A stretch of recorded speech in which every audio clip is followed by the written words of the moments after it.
So, we're back!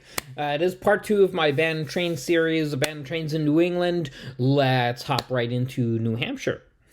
Welcome to beautiful Nashua, New Hampshire. Here we've got a set of old Boston and Maine boxcars. Look like they've been sitting here since at least the 1980s, probably before Guilford bought the railroad. Yeah, they were probably used as storage.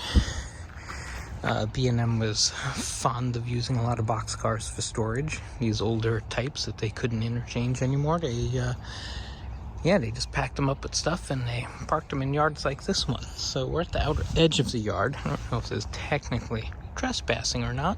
There's a lot of crap around here. There's an abandoned building over there. So, yeah. See over here, it still has the road number on it and some build information. And it's got similar data points over here with the build date, rebuild date, and all that good stuff, all on that little card. And then up there is the B&M logo. Really, really cool stuff. Yeah, and as you can see, the track is not in greatest shape. It's kind of boxed in at both sides. So these guys have not moved in a very long time. And here's the other side. Got a bunch of track parts in the way, tractor parking storage, switches, switch stands, really old looking stuff. Logo's still in place down there, and car number is still up there on the end. Yeah. So as you can see, it's filled with, looks like some rubber stuff, probably pallets that they're keeping dry for whatever reason. And then we've got the rail yard itself, which is very, very quiet today. So that's interesting. Then there's these Guilford cars over here. I'm going to take a few shots of those. I don't know if those have been moved in a while. They're a bit more modern looking, but the wheels are very rusty. And I assume there's a switch at that end of the track too.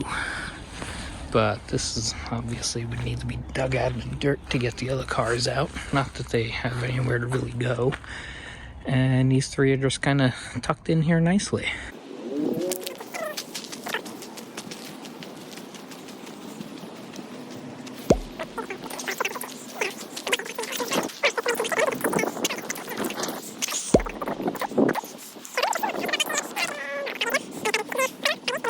Explain what I'm doing here. I'm reading the graffiti dates on this train car. I'm reading the graffiti. I'm paying special attention to the actual dates on the cars, because often graffiti artists will date their work, and generally speaking, those dates are pretty accurate. So this is an interesting variable in terms of dating how long a car has sat here. So the most recent graffiti was 2018.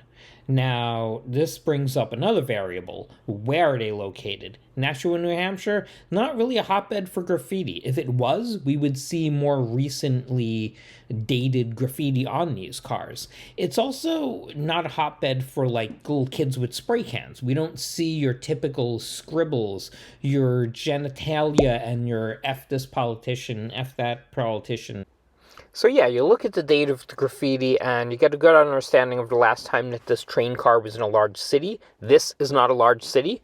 You can also look at the amount of rust on the graffiti. If it's starting to fade, then you know it's really older graffiti, even if there's no date on it.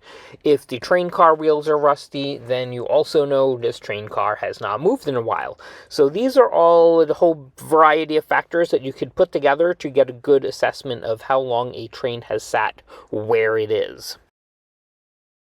So that was the yard in Nashua. Now let's take us a ride down one of the nearby branch lines and see what we can find. Here we are. Another small New Hampshire town next to a cemetery. And then we got this guy. This is yet another good old B&M boxcar. Yeah, as you can see, it's kind of stuck on this siding. The switch is long gone.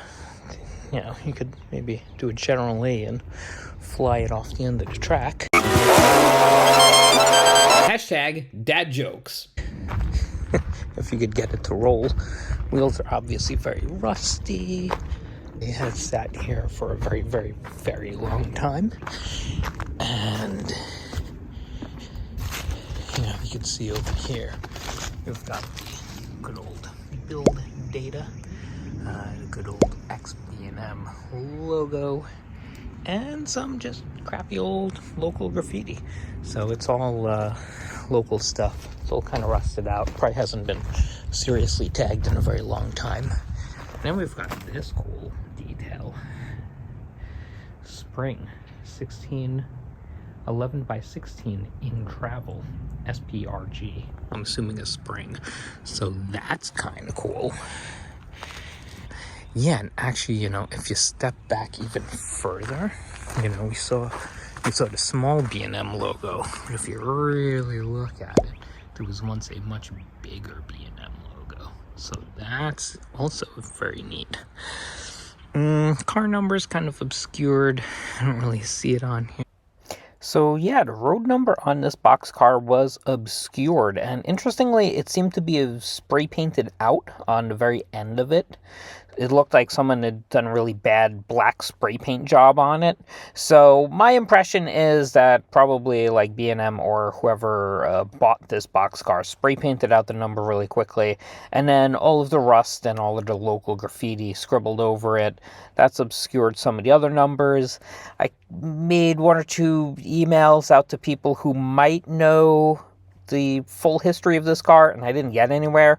So, When I took this trip, I didn't do a huge amount of research beforehand. I kind of like to go and discover things as I go.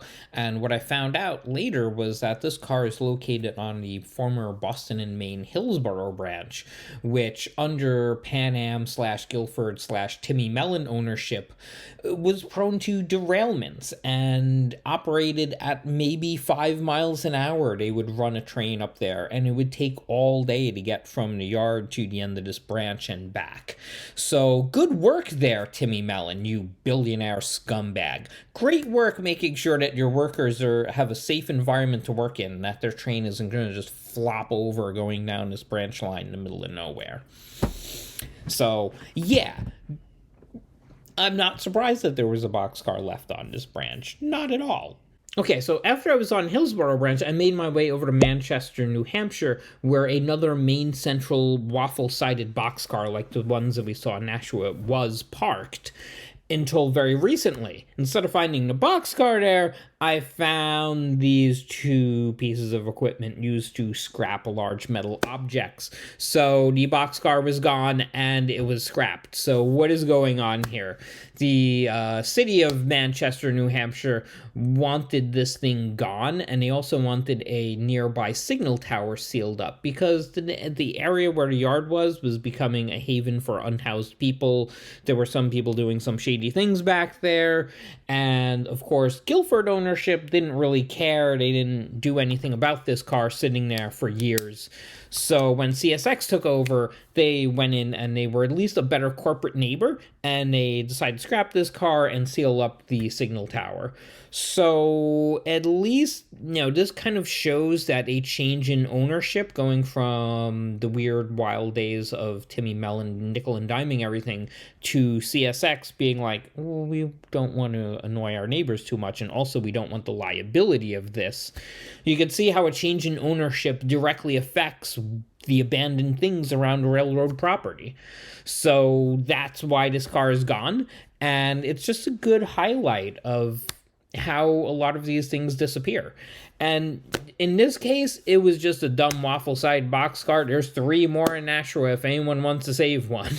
There's a lot of them out there. CSX still uses some of them, so it's not the biggest history loss in the world, but I thought it would just be an interesting ending to this video to show the contrast between current CSX ownership and former Timmy Mellon ownership, Guilford Mellonship.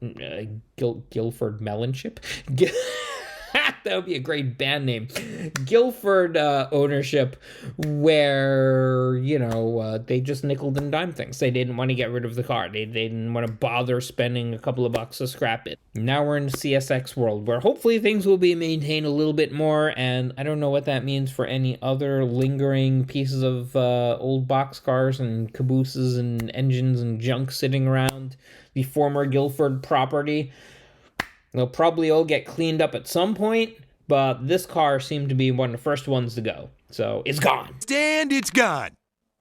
And with that said, we should all go. You got things to do. I got things to do. Let's get out of here.